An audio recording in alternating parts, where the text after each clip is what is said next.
বৃহত্তম এবং কঠিন কারাগার, যার ধারণ ক্ষমতা 40,000। কল্পনাও করতে পারবেন না এখানের বন্দী মানুষরা কতটা বিপজ্জনক। আপনি কতজন মানুষের জীবন নিয়েছেন? কতজন? 5 জন নাকি 10 জন? 50 জনেরও বেশি। MS-13 এবং অন্যান্য গ্যাং, এরা হচ্ছে জানোয়ার, এগুলো মানুষ নয়। সোশিওপ্যাথ, এই ধরনের মানুষ আমাদের এখানে আছে। আমরা সবচেয়ে খারাপ মানুষের মুখোমুখি হব। সিকটের স্বাগতম। এল সালভাদরে নির্মিত পৃথিবীর বৃহত্তম কারাগার, যা নির্মিত হয়েছে পৃথিবীর সবচেয়ে গুরুতর অপরাধীদের বন্দী করতে। যারা এখানে প্রবেশ করে তারা জীবদ্দশায় আর বের হতে পারে না। এখান থেকে বাইরে যাওয়ার কোনো উপায় নেই। তুমি কিভাবে এখান থেকে বের হয়ে আসবে? এই 6 মিলিয়ন মানুষের ছোট দেশে সর্ববৃহৎ কারাগারের প্রয়োজন এই গ্যাংগুলোর জন্য। এক সময় পুরো দেশে আধিপত্য বিস্তার করা এই গ্যাংগুলো 2022-এর মার্চ থেকে নাটকীয় অভিযানের মুখোমুখি হয়।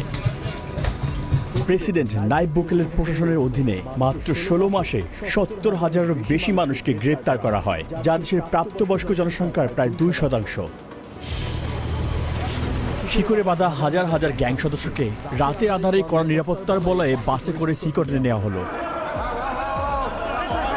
মাথা নিচু করে একজনের পিছনে অন্যজন বসায় তাদেরকে একটি জটলার মতো দেখাচ্ছিল। চারপাশে অস্ত্রধারী পাহারাদার থাকায় কেউ আদেশ অমান্য করার সাহস করেনি। একদিনের মধ্যেই তাদের জীবন পুরোপুরি পাল্টে গিয়েছে। উত্তর যতই অস্বস্তিকর হোক না কেন, আমি তাকে তার করা সবচেয়ে ভয়ঙ্কর অপরাধগুলো নিয়ে প্রশ্ন করব। 10 মিনিট।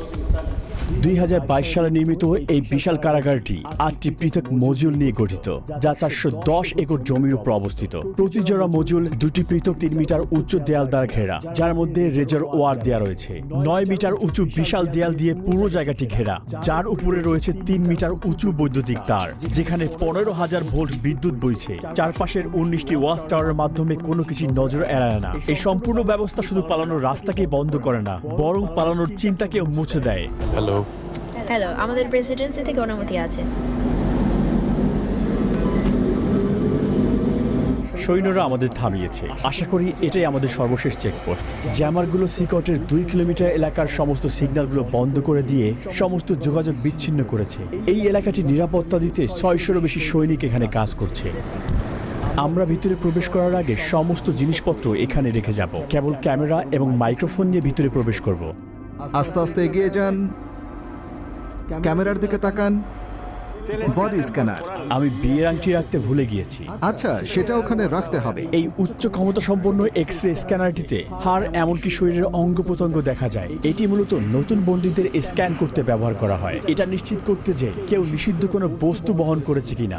তারা জিনিসগুলো গিলে ফেলত অথবা পথ বা পথে করে নিয়ে আসার চেষ্টা করত। Micro SD memory card, microchip, এবং শুধু এগুলোই নয়, এমনকি ফোনের চার্জারও। আরও একবার পুরো শরীর তল্লাশি করা হলো। আপনারা জুতা খুলুন। এমনকি তারা মোজার ভিতরেও তল্লাশি করলো। সিকিউরিটি চেক পার করতে আমাদের 1 ঘন্টা সময় লেগেছে। 1 মাসের টানা আবেদনের পর আমরা এখানে আমন্ত্রণ পেয়েছি। গার্ডরা মাস্ক পরে, কারণ তারা এখানে খুবই ঝুঁকিপূর্ণ কাজ করছে। আর যদি তাদেরকে চিনে ফেলে তাহলে শহরে ভ্রমণ করা ঝুঁকিপূর্ণ হয়ে পড়বে, কারণ এই গ্যাংগুলোর অনেক বেশি পরিচিত লিঙ্ক রয়েছে, তাই তারা পরিচয় গোপন রাখে। আপনি কেন মাস্ক পরছেন না? আমাকে তাদের সাথে চোখে চোখ রেখে মুখোমুখি কথা বলতে হয়। তারা ইতিমধ্যেই জানে আমি কে। আমরা এখন নিবন্ধন রুমে। এটা শুধু বন্দীদের জন্যই। যখন অপরাধী রাস্তায় ধরা পড়ে তাদের আইডি থাকে না এবং তারা নাম বলে না। এ কারণে তাদের ফিঙ্গারপ্রিন্ট এবং ছবি তুলে সিস্টেমে নিবন্ধন করা হয়। একবার সিকটের স্থায়ী সদস্য হলে বন্দীদের বাকি জীবনের জন্য প্রিয়জনদের সাথে সকল যোগাযোগ বিচ্ছিন্ন হয়ে যায়, কারণ পরিবার পরিদর্শন একেবারে নিষিদ্ধ। এটাও জানা গুরুত্বপূর্ণ যে বড় অভিযান পরিচালনার সময় কিছু নির্দোষ মানুষকেও ভুল করে এখানে বন্দী করা হয়েছে। এখানে নো কন্টাক্ট নীতির কারণে তাদের পরিবার জানেও না তারা কোথায় আছে বা আদৌ বেঁচে আছে কিনা। কারো কারোর জন্য এই ডকুমেন্টারি হতে পারে তাদের হারিয়ে যাওয়া প্রিয়জনকে দেখার প্রথম সুযোগ। বন্দীরা যেখানে প্রবেশ করে সেই মডিউলগুলো প্রবেশের আগে আমরা এখানে অস্ত্রাগারটি পরিদর্শন করি। যে কোনো বিদ্রোহের জন্য এটি খুবই গুরুত্বপূর্ণ, কারণ তারা পৃথিবীর সবচেয়ে বিপজ্জনক মানুষ। আমরা T65 রাইফেলের মতো অস্ত্র ব্যবহার করি, যা M16 রাইফেলের মতো।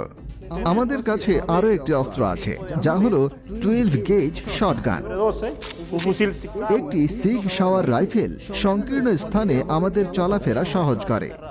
যখন অপরাধীদের বন্দি করে বাসে নিয়ে যাওয়া হয়, তাদের চলাচল সীমিত করতে এবং আক্রমণের ঝুঁকি কমাতে হাত করা এবং শিকড় পরানো হয়। কখনো এখানে কি বিদ্রোহ হয়েছে? এখন পর্যন্ত কোনো পালানোর চেষ্টা হয়নি। এখানে আমরা অপরাধী সংগঠনগুলোর সবচেয়ে খারাপ মানুষদের পেয়েছি। বিদ্রোহ সুরক্ষা গিয়ারের মধ্যে রয়েছে head protection, face shield, neck protection, anti trauma vest, leg protector, shin guard এবং সর্বোপরি একটি ঢাল। সাধারণত কারাগারে বন্দীরা যে কোনো ধরনের হাতে তৈরি অস্ত্র তৈরি করে, যেমন সুচ, ছুরি। তারা সম্পূর্ণ সুরক্ষিত। দেখতে পাচ্ছেন কিভাবে তার পা সুরক্ষিত আছে। যেহেতু কারাগারটি অনেক বড়, তাই আমাদের বাসে চড়তে হচ্ছে। আমরা এখন মজুল এলাকায় প্রবেশ করছি। দেশকে নিরাপদে রাখতে 1000 কর্মী সিকটের ভিতরে কাজ করছে। এটা যদিও অসম্ভব, কিন্তু চলুন কল্পনা করি যে কোনো বন্দী এখান থেকে বেরিয়ে এলো। এই সমস্ত পাথরগুলো ইচ্ছে করেই এখানে রাখা হয়েছে, কারণ তারা যখন এটার উপর দিয়ে হাঁটবে, এটা অ্যালার্ম সিস্টেমের মতো কাজ করবে, যা শব্দ তৈরি করবে এবং চুপচাপ হাঁটতে পারবে না। তারা কি পালানোর চেষ্টা করেছে? না। তারা কি চেষ্টা করতে পারে? কঠিন, কারণ তাদের একটির পর একটি নিরাপত্তা বলয়ের মধ্য দিয়ে যেতে হবে। বাইরের হস্তক্ষেপ রোধ করতে সিকট তার নিজস্ব অবকাঠামো নিয়ে একটি বিচ্ছিন্ন এলাকায় নির্মিত হয়েছে, যার মধ্যে রয়েছে বৈদ্যুতিক এবং পয়ঃনিষ্কাশন ব্যবস্থা।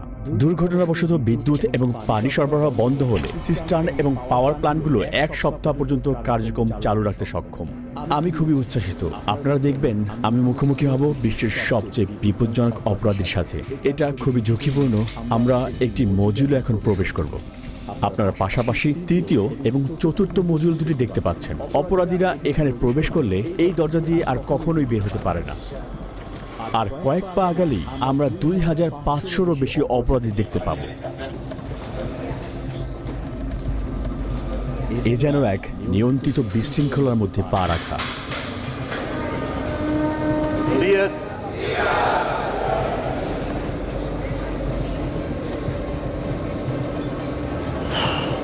খুবই উত্তেজনাপূর্ণ মুহূর্ত। তাদের চোখ আমার দিকে আর আমার পদক্ষেপ অনুসরণ করছে। তাদের সাথে আমার আই কন্ট্যাক্ট হচ্ছে। তারা সংখ্যায় অনেক বেশি। আমি বাকরুদ্ধ। আমি নিজের অজান্তেই অস্বস্তি অনুভব করছি। অপরাধীরা সবাই সাদা শার্ট, শর্টস আর স্লিপার পরেছে। অন্য কোনো জিনিসপত্র নেই। বেশিরভাগই জীবনের প্রথম অর্ধে, অর্থাৎ 20 বছর বয়সী, কিন্তু প্রত্যেকেই গুরুতর অপরাধে দণ্ডিত। এমনকি সবচেয়ে কম অপরাধীরও গড়ে প্রমাণিত 20 থেকে 30টি ঘটনা রয়েছে। কিন্তু এখানের কিছু অপরাধী শত শত নিরপরাধ মানুষের জীবন কেড়ে নিয়েছে। আমি বন্দীদের প্রশ্ন করতে পারি? না না না, যদি আপনার কোনো প্রশ্ন থাকে আমি সেগুলোর উত্তর দিতে পারি। আর তারা যদি আমার সাথে কথা বলতে চায়, তাহলে আপনি কি করবেন? আমি তাদের এটি করতে দেব না। তারা জানে যে নির্দেশনা মানতে না পারার জন্য পরবর্তীতে শাস্তি হতে পারে। এদের মধ্যে কোন গ্রুপ নেতার সাক্ষাৎকার নিব এটা জানতে প্রচন্ড আগ্রহী। আমাদের জন্য এই হলুদ লাইন পার হওয়া সম্পূর্ণ নিষিদ্ধ, কারণ তারা পৃথিবীর সবচেয়ে বিপজ্জনক মানুষ। আমাদের মাঝে যদি রেলিং না থাকতো, সবাই জানে এখন কি ঘটতে পারত। মেগা কারাগারের 8টি মডিউলের প্রতিটি 32টি সেল নিয়ে গঠিত। প্রতিটি সেলে প্রায় 80 জন বন্দী থাকে, তবে এই সংখ্যা 150 পর্যন্ত পৌঁছাতে পারে। সম্পূর্ণ ধারণ ক্ষমতা পূর্ণ না হওয়া সত্ত্বেও বর্তমানে প্রতিটি বন্দীর জন্য মাত্র 0.5 বর্গমিটার স্থান বরাদ্দ রয়েছে। এখানে নেই পর্যাপ্ত আলো বাতাসের ব্যবস্থা, নেই আঙিনায় হাঁটার অনুমতি। এখানে থাকা প্রতিটি অপরাধীকে এতটাই দীর্ঘায়িত এবং কঠিন শাস্তি দেওয়া হয়েছে যা আপনি আপনার জীবনেও ভাবতে পারবেন না। এই সমস্ত বন্দীরা কখনোই বের হতে পারবে না। তারা কখনোই সূর্যের আলো দেখতে পাবে না। একমাত্র এখানে আসার বা এখান থেকে বের হওয়ার অনুমতি রয়েছে কেবল এখানকার কর্মীদের এবং আমাদের মতো মিডিয়াদের। কখনোই এই বিল্ডিং থেকে বের হতে পারবে না। আপনি যদি তাদের চেহারার দিকে তাকান, তাদের আত্মায় শূন্যতা দেখবেন। ভবিষ্যৎ নিয়ে তাদের কোনো আশা নেই। তাদের দেখতে মনে হয় রোবটিক। তাদের জীবন পুরো একঘেয়েমি। এই খোলা জায়গাটি তাদের টয়লেটের জন্য।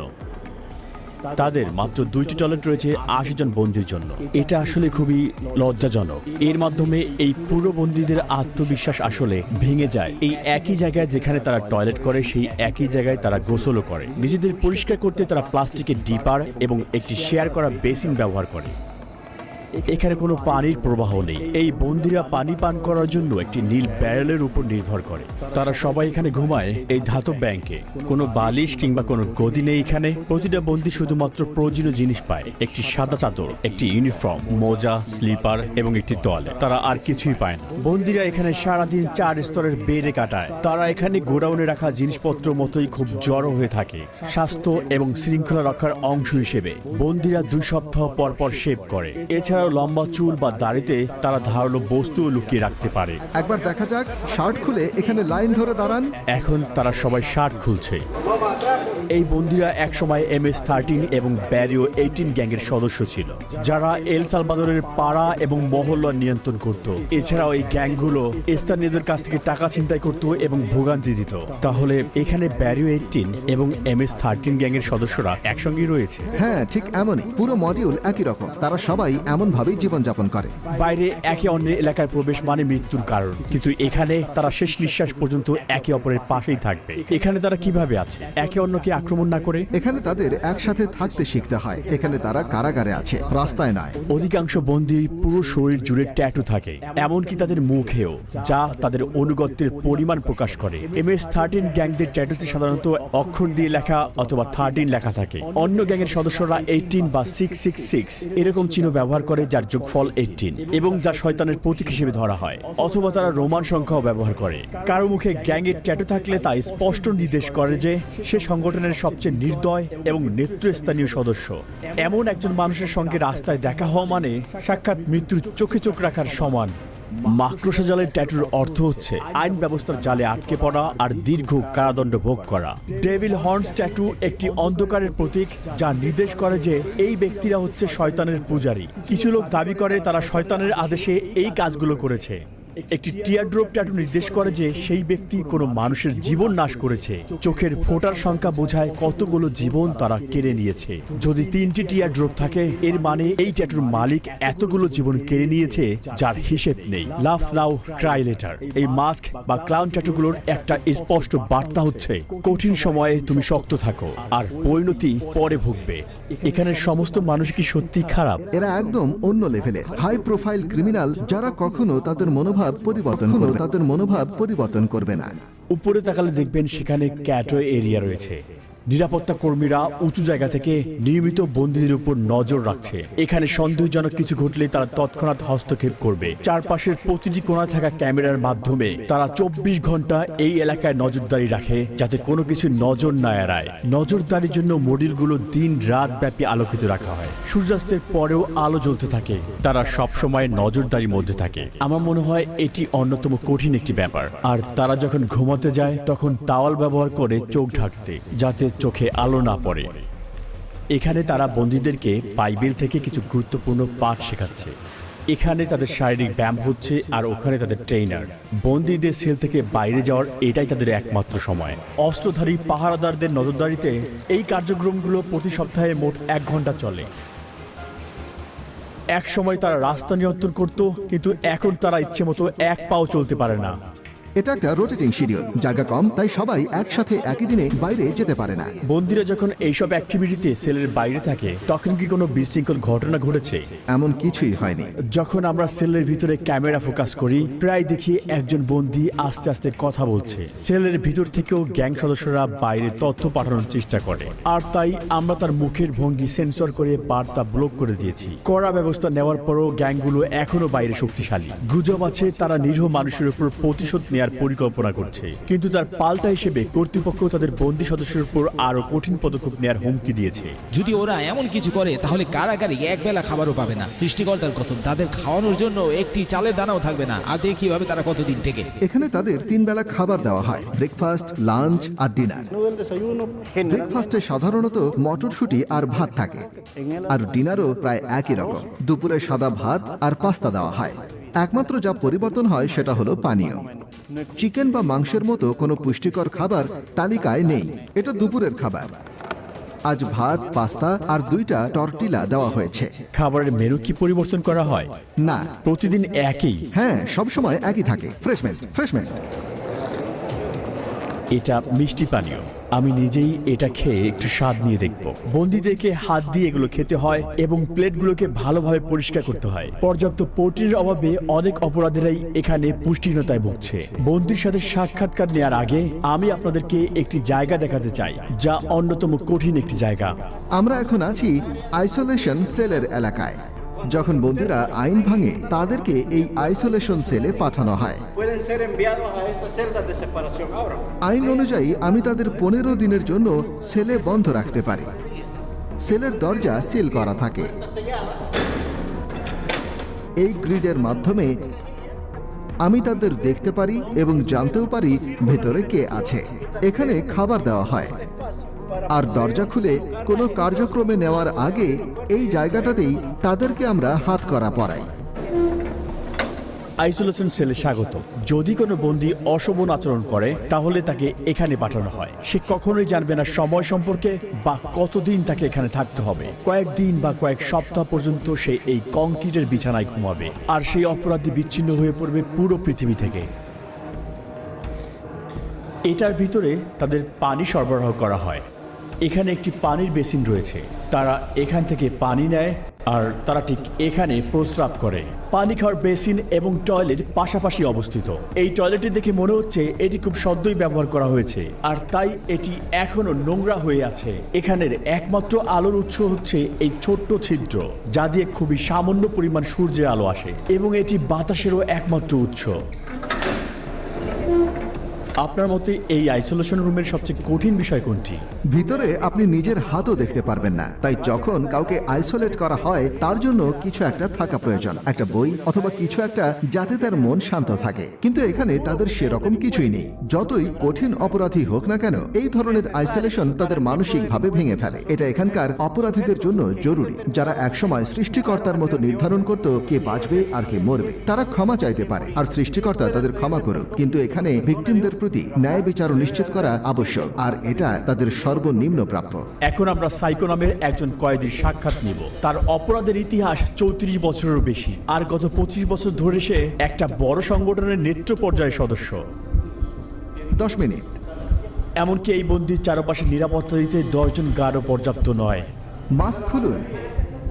আপনার নাম কি? আমার নাম মার্ভিন এর্নস্টো। আপনার বয়স কত? 41 বছর। 41-এর মতো দেখাচ্ছে না, মনে হচ্ছে 35 বছর বয়স। এটা শুনে ভালো লাগলো, কারণ আমি মনে করি আমার বয়স বেড়ে গেছে। আপনার ট্যাটু দেখতে পারি? MS-13। আপনি কত সালে ওই সংগঠনে যোগ দিলেন?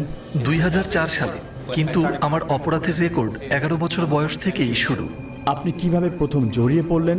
যখন কোনো ছেলের শুধুমাত্র তার মা থাকে আর সেই মা কাজেই ব্যস্ত থাকে, তখন সেই ছেলে রাস্তায় বেরিয়ে আসে সাহায্যের জন্য কিছু খোঁজে। আমি ভাবলাম আমার মা গরিব, আমার জুতোর দরকার, কাপড় চাই, আর শুরু করলাম চুরি। তারপর বাবার মতো কাউকে খুঁজে ফিরি, কারণ আমি বাবাহীন ছিলাম, তাই গ্যাংয়ের দিকে আকৃষ্ট হলাম। একসময় একটা খুন করলাম, আর তারপর এল সালভাদর চলে এলাম জীবন পাল্টানোর জন্য। কিন্তু এখানে আরো গ্যাং ছিল, আবার একই কাজ করতে শুরু করলাম। তারপর শেষমেশ জেলে ঢুকলাম। আমি সবসময় সেই ধরনের মানুষ ছিলাম যারা কোনো কিছু মনস্থির করলে সেটাই অর্জন করতে চায়, আর আমি এখানে এসে সবকিছুই অর্জন করেছি। কিন্তু এখন আমি এখানে আছি। এভাবেই শয়তান মানুষকে পরিশোধ করে। আচ্ছা, এটা কি সত্যি এই অপরাধ সংগঠনে যোগ দিতে হলে কাউকে হত্যা করতে হয়? হ্যাঁ। আপনি কাকে হত্যা করেছেন? সেটা কি আপনার আত্মীয়? আমি সত্যিই মনে করতে পারি না কতজনকে হত্যা করেছি, কিন্তু হ্যাঁ, কারণ গ্যাংয়ের জন্য এলাকা থাকা প্রয়োজন। আমি আমার মা, বাবা, ছেলে সবকিছুই হারিয়েছি এই গ্যাংয়ের কারণে। আমি যদি USA তে থাকতাম তাহলে পরিবার নিয়ে সুন্দর জীবন কাটাতে পারতাম, কিন্তু আমরা ভুল সিদ্ধান্ত নিয়েছিলাম, যার ফল ভোগ করছি। এই জন্য আমি যুবকদের বলি, স্কুলে যাও, তোমার মা বাবার কথা শোনো, সেই মতো চলো। আমরা যেভাবে এখানে বেঁচে আছি সেরকম জীবন বানিও না, এর থেকে বের হওয়ার কোনো পথ নেই। আপনি কতজনের জীবন নিয়েছেন? 5 জন, 10 জন, কতজন? না, জেলের পরে আমি যা করেছি সে সম্পর্কে যদি আপনি কথা বলেন তাহলে হয়তো 50 জনের কিছু বেশি হবে। কখনো কখনো এটা করতে হতো। আপনি কিভাবে এত ঠান্ডা মস্তিষ্কের এবং নির্মম হয়ে উঠলেন? আমি আসলে এই প্রশ্নের উত্তর জানি না। পরিবারের সদস্যদের সাথে সারা জীবন দেখা না হওয়ার বিষয়টি আপনি কিভাবে অনুভব করেন? আমার খারাপ লাগে, কারণ আমি শেষবার আমার ছেলেকে দেখেছিলাম যখন সে 5 বছর ছিল, আর এখন সে 21। আমি তাকে দেখতে চাই, আমি তাকে বলতে চাই, এই তোমার বাবা যা করেছে সেটা তুমি করো না, একটা ভালো জীবন খোঁজো। আপনার কারণে যারা ভিকটিম হয়েছে তারা কখনো প্রিয়জনকে দেখতে পারবে না, আর আপনিও কখনো আপনার পরিবারকে দেখতে পারবেন না। কাউকে মিস করার অনুভূতি আপনি কিভাবে মানিয়ে চলেন? আমি খারাপ অনুভব করি কখনো কখনো, যেমন আপনাকে বললাম, আমি বিছানায় শুয়ে অনেক কিছু চিন্তা করি। কখনো কখনো কাঁদতে থাকি আর বলি, আপনার জীবিত থাকার প্রেরণার উৎস কি? একদিন আমার জীবন পাল্টানো এবং ঈশ্বরকে খুঁজে বের করা। আমি ঈশ্বরকে বলেছিলাম, আমাকে মাফ করো, আমাকে মাফ করো আমি যা করেছি তার জন্য। আচ্ছা, অবশেষে আমরা সূর্যে আলো দেখলাম। সেকট এমন একটি জায়গা যেখানে আপনি আসতে চাইবেন না, এমনকি দর্শক হিসেবেও। কিন্তু যারা সালভাদোরিয়ানদের ভিকটিম বানিয়েছে, এটাই তাদের চিরকালের বাসস্থান। এরা নিরাপরাধ মানুষদের জীবন কেড়ে নিয়েছে, তাই তারা এখন প্রতিদান দিচ্ছে। সালভাদোর সরকারের স্পষ্ট বার্তা, এখানে অপরাধ সহ্য করা হবে না এবং এর শাস্তি হবে কঠিন। চরম বিশৃঙ্খলার কারণে একসময় সালভাদোর সবচেয়ে বেশি মৃত্যু হারের দেশ ছিল, আর ওই সময় প্রতি 1 লক্ষ মানুষের মধ্যে 104 জন প্রতি বছর তাদের জীবন হারাতেন। পূর্ববর্তী প্রশাসন এই গ্যাংগুলোর সাথে শান্তি চুক্তি করতে রাজি হয়েছিল, কিন্তু তা শৃঙ্খলা আনতে পারেনি। যদিও বর্তমান সরকারের পদ্ধতিগুলো বিতর্কিত, তবুও 2023 সালের মধ্যে এই সংখ্যা নাটকীয়ভাবে কমে দাঁড়িয়েছে প্রতি 1 লক্ষে 2.4, যা এল সালভাদরকে প্রথমবারের মতো সবচেয়ে সুরক্ষিত দেশগুলোতে জায়গা করে দিয়েছে। শান্তি ফিরে এসেছে এবং এই ফলাফল অস্বীকার করার কোনো সুযোগ নেই। কিন্তু যাদের অন্যায়ভাবে কারাগারে বন্দী করা হয়েছিল তাদের কি হবে?